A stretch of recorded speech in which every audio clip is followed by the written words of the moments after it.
سلام، من ملیحه هستم و توی این ویدیو میخوام در مورد ابزارهای پایه ناخن صحبت کنم، مخصوصاً انواع سوهان‌ها و سرسوهان‌ها و اینکه هر کدوم دقیقاً برای چی استفاده میشن. اگر تازه کار هستی این ویدیو میتونه کمکت کنه ابزارها رو درست و اصولی بشناسی. من ابزارها رو به چند دسته تقسیم میکنم. سوهان‌ها که شامل دستی و برقی هستن. برقی رو توی ویدیوی قبلی توضیح دادم، اگر ندیدین حتما برید ببینید. و ابزارهای کوتیکول که پوشر و قیچی هستن و ابزارهای کمکی براش، بافر و پد و غیره. و توی این ویدیو میخوام یکی از ساده ترین ها شروع کنم. خب حالا میخوام توی این قسمت انواع سوهان دستی و کار باهاشون رو توضیح بدم. همونطور که میبینید این سوهان دستی کاملا مناسب فرم دهی و آماده سازی بستر ناخن طبیعی هستش و عددی که روی سوهان دستی نوشته شده درجه زبری و نرمی سوهان دستی است. هر چقدر عدد روی سوهان دستی پایین تر باشه یعنی سوهان دستی زبرتره و هر چقدر عدد روی سوهان دستی بالاتر باشه یعنی نرمتره. دقت کنین این قسمتی که روی سوهان دستی نوشته شده هست قسمت نرمتره و پشت سوهان دستی که هیچی ننوشته شده قسمت زبرتر سوهان دستی هستش. سوهان دستی بعدی که خیلی زبره مناسب سوهان کشی روی مواد برای کسایی که با اکریلیک یا پلیژل کار میکنن و همینطور برای فرمدهی مواد هستش.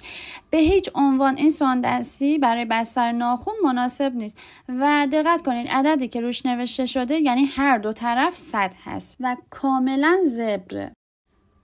این دوتا سوهان دستی کاملا مناسب بستر ناخن و فرمدهی هستش.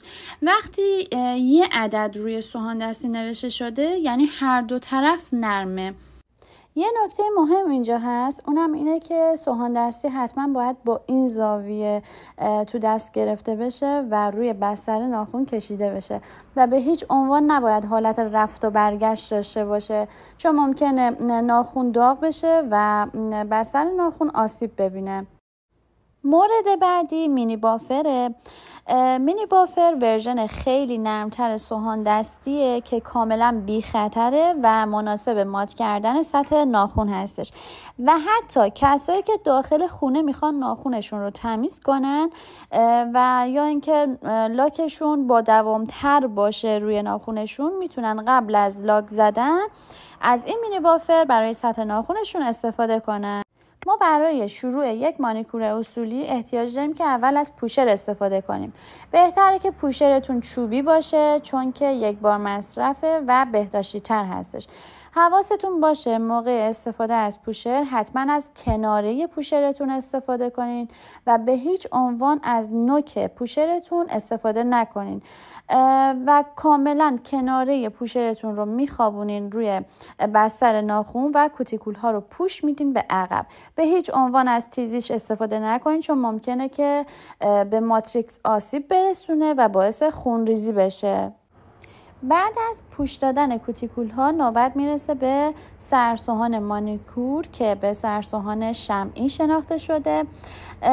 با این سرسوهان فقط باید کوتیکول هایی که پوست های مرده هستن کنار زده بشه و بستر کاملا مناسب برای مواد گذاری بشه. به هیچ عنوان این سرسوهان نباید با سطح ناخن برخورد داشته باشه. سرسوهان های بعدی سرسوهان های مخصوص ریموو مواد هستن. از این سرسوهان ها فقط برای ریموو مواد قدیمی استفاده میشن و به هیچ عنوان نباید به پوست اطراف ناخن یا بستر ناخن برخورد داشته باشن به خاطر اینکه جنس این سرسوهان ها از الماسه هستن و کاملا مناسب ریموو مواد هستن. از این سری کاجی که این سرسوهان داره باعث میشه که کاملا دورگیری بشه کرد و کاملا مواد یک دست از رو سطح ناخن برداشته بشه و این نوع سرسوهان از بهترین سرسوهان های موجود تو بازار هستش و خیلی کار باش راحت تره. سرسوهان بعدی سرسوهان بافری هست که همون مینی بافره ولی مدل سرسوهانی، فقط برای ماساژ روغن روی پوست‌های اطراف ناخن بعد از اتمام کار استفاده میشه. مورد بعدی قیچی مانیکور هست. بهتره که قیچی که تهیه میکنین با کیفیت باشه و حتما این شیپ رو داشته باشه، چون اگر صاف باشه اصلا بهتون یه مانیکور تمیز رو نمیده و شما نمیتونید راحت روی سطح ناخن قیچی رو بذارید و کوتیکول ها رو کات کنید. پس حتما حواستون باشه که این شیپ رو قیچیتون داشته باشه. حواستون باشه از قیچیتون خیلی خوب مراقبت کنین، چون با یه افتادن کوچیک ممکنه که کند بشه یا اینکه سرش کج بشه و قیچیتون رو از دست بدین. مورد بعدی که خیلی پرکاربرده پد مخصوص ناخن هست. حواستون باشه که حتما باید پد بدون پرس تهیه کنین. از این پد برای پاک کردن سطح ناخن استفاده میشه که آغشته به کلینزر میشه و آلودگی ها و چربی های اضافه از روی سطح ناخن برداشته میشه.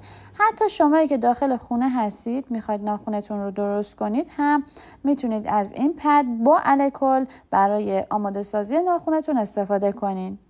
یه مورد خیلی مهم که در مورد سرسوهان‌ها باید بدونید اینه که نوار دورشون نشون دهنده چی هستن. نوارهای سرسوهان‌ها از زرد تا مشکی هستن که نوارهای کاربردی برای ناخن سبز و آبی و قرمز هستن.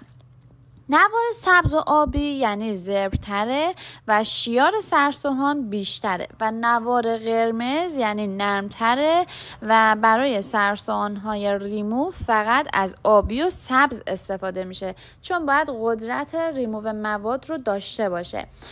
سرسوهان‌های مشکی و متغیر دیگه که گفتم بیشتر برای سرسوهان‌های دندون پزشکی استفاده میشن و برای ناخن کاربرد ندارن. خیلی خوشحال شدم که تو این ویدیو با من همراه بودین. امیدوارم که براتون مفید بوده باشه. تا ویدیوهای بعدی، خدا نگهدار.